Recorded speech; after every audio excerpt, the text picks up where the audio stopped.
It's Wednesday, May 22nd, 2013, and this is the Energy Education Podcast. I'm Kevin Hurley. Today, we're talking about a nuclear leak of a different kind. The Hanford site in Washington State for decades was a nuclear production complex. It was established in 1943 as part of the Manhattan Project and manufactured bomb-grade plutonium that was used in the bombing of Nagasaki. The Hanford site eventually grew to include 9 nuclear reactors and 5 chemical plutonium processing sites. Today, much of the nation's high-level nuclear waste from this refining process is still stored on site. Joining us to discuss the condition of these units is Bob Alvarez. Mr. Alvarez is a former senior policy advisor to the Secretary and Deputy Assistant Secretary for National Security and the Environment. Today, he's a senior scholar at the Institute for Policy Studies, where he focuses on nuclear disarmament, environmental, and energy policies. Bob, welcome to the show. Thank you for having me on. And Arnie, welcome to the show. Hey, Kevin. I'm glad to be here with an old friend. I was just going to say, old friends with Arnie Gundersen and Bob Alvarez. Tell me about that. Yeah, I met Bob in 1993 when my whistleblower complaints made it to a congressional hearing. And the chair of the hearing was Senator John Glenn, and it was the Government Oversight Committee. And Bob was on the staff for that committee, and I can remember the very first time meeting him in the halls of Congress. So we go back 20 years. Bob, what are your memories of meeting Arnie for the first time? Well, I was involved, among the things I was responsible for was oversight investigations of the Nuclear Regulatory Commission and the Federal Nuclear Program, and it was in the course of sort of looking into the problems that Arnie had raised on the commercial side that I got involved and got to know Arnie. So the Hanford site is not a nuclear power plant, but they did used to run 9 reactors for the purpose of producing plutonium for atomic bombs. But this is all old news, so what's new? They have announced that there have been several tanks now that have been leaking after a period of years where they weren't. There's a long history of cover-up regarding these tanks, and in the late 1980s, while working for Senator Glenn on the Government Affairs Committee, we were the first to force the department or compel them to reveal the magnitude of the leaks at the Hanford tanks, which turned out to be over 1 million gallons.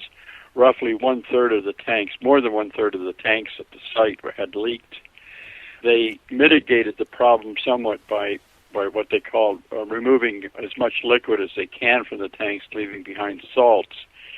But these tanks are not holding up, and they're still now resuming leakage. And they also built a second generation of tanks that have what are called double shell tanks that have 2 steel liners. And one of those has already sprung a leak. So, Arnie, can you give us a little bit of history about what went on at Hanford? The Hanford site dates back to the Manhattan Project, and it was designed and built in the early 1940s to make plutonium for nuclear bombs. The site had as many as 9 reactors, and the reactors created the plutonium in their fuel. But that's not how you make a bomb. You've got to chemically strip out that plutonium. So the Hanford site had the reactors creating irradiated fuel, and then the fuel was chemically stripped of the plutonium to make the bombs. So the spent fuel was plutonium plus a bunch of other radioisotopes, which was then refined. About 1% of the spent fuel in terms of radioactive content is plutonium, or actually by weight. So they took it to what are called chemical separations plants, where they dissolved the spent fuel in nitric acid and then used solvents to extract out the uranium and the plutonium, and then left behind this waste stream, which they then mostly poured into these 177 tanks, which these are the wastes that are considered to be high-level radioactive wastes. What is in that waste? Well, every element on the periodic chart is in those wastes. The wastes make up about 54 million gallons. They contain about 194 million curies of radioactivity. Somewhere around 1 to 1.5 metric tons of plutonium are sitting in the sludge of these tanks. So the plan A was when they stripped out the plutonium that they would just put this liquid gook into tanks. Then plan B was that they would then make better tanks, double-walled tanks. And now plan C is that they're building a facility out there that's years behind schedule to solidify the contents of these tanks. That's correct. But when plan A was created, there was no plan for ultimately treating this stuff. The goal was just to dump it in the desert. Well, they really never thought about emptying out the tanks and dealing with these wastes. I mean, these wastes were generated during the war in sort of in a big hurry to make the first nuclear weapons. And they scaled up to this to these large-scale industrial operations, within a year after the first self-sustaining chain reaction took place at the University of Chicago in December of 1942.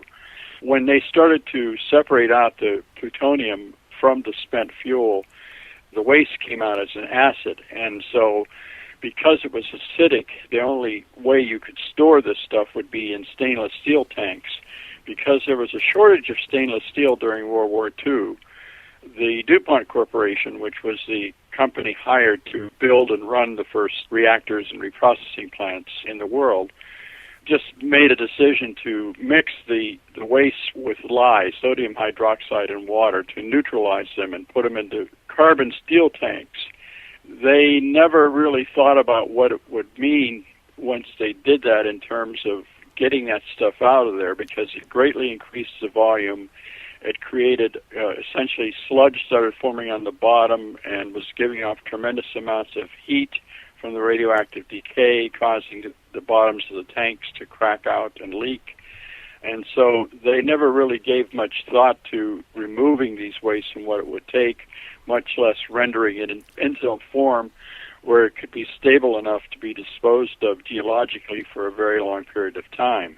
So, at the Perry plant just last month, they found a goldfish in a bucket of water in the main steam line tunnel. If that goldfish had been dropped instead into one of these tanks, what would happen to the goldfish? It would die instantly. The dose rates coming off of some of the waste in some of these tanks are on the order of 10,000 R per hour. And 1,000 R will kill you. So this is 10 times lethal in an hour. So, Bob, we've talked a lot about the waste storage tanks at the Fukushima plant and the radioactive water that they contain. How would you compare the radioactivity of this water to that water? Well, the radioactivity in the high-level waste tanks at Hanford are far, far more radioactive and contain much higher amounts of radioactivity because these wastes were generated from the actual chemical separation of irradiated spent fuel. The wastes at Fukushima are mostly coming from pouring ocean water over the cores, which remain unstable, and then running that water through banks of filters, zeolite beds or ion exchange resins, and then pouring the whatever they can into these so-called tanks, which I've learned that they are really nothing more than thin-lined underground holes in the ground. So the radioactivity in the waste that is sort of being used to essentially keep the cores cool at Fukushima is much more dilute than the wastes that are in the high-level waste tanks at Hanford. So the problem at Hanford is that we've got more than 100 leaky tanks, and it's not like it's in the middle of a desert with nothing nearby. There's groundwater and there's the Columbia River that runs relatively near to these tanks. That's right. The Columbia River runs through the Hanford site, and the tanks are approximately 10 to 11 miles away. Actually, 67 or 69 tanks, I believe, have leaked over 1 million gallons, and the wastes have migrated about 200 feet to the groundwater that enters the Columbia River. So have they picked up radiation in the Columbia River yet? Well, not that I'm aware of, but they've picked it up in the groundwater that moves it to the Columbia. I mean, this is a problem that will stretch out over a long period of time, and so, we're looking at the risk of, the near shore of the Columbia River, the last free-flowing stretch of the Columbia River, which flows through the site, perhaps being rendered uninhabitable in less than 1,000 years. And of course, like you're saying, this is high-level radioactive waste. That's right. These are wastes that are specifically defined to go into a deep geologic repository to prevent its escape into the human environment for tens of thousands of years. So now the Department of Energy is building a facility on site to attempt to solidify the contents of these tanks. And as I understand it, there's a couple problems. One is that every tank's got a different chemistry. So whatever chemical process you figure out to solidify one tank is not going to work on the next tank. And of course, then the other part of it is that all of these techniques have never been tried. So we're basically have this huge chemical plant out there that's a high-level radioactive waste experiment. Well, the wastes have been poorly characterized, and so you're right. And when you don't have a good idea of what the chemical composition of the wastes are, and you're trying to basically mix these wastes into a molten glass form of a very specific type of molten glass, you have to be very careful about the impurities. Otherwise, these waste vitrification plants can have quite serious accidents. So, Bob, what makes these wastes such a big deal? The wastes are also very problematic in terms of just moving around because you have to add water to the wastes to pump them out because they're now mostly in a salt form. And once you start to add water back to the waste, the radiation interacts with the water and peels off the hydrogen in a process called radiolysis. And you start to generate more hydrogen and explosive gases. And also the waste contain gases that are sort of what they call oxidizers, like nitrous oxide, which reduces the ignition temperature and makes them more prone for explosions and fires. So throughout the process of removal and moving this stuff through essentially a radiochemical operation to process it so it could be mixed with molten glass, you have to be concerned at every step of the way about the generation of flammable explosive gases.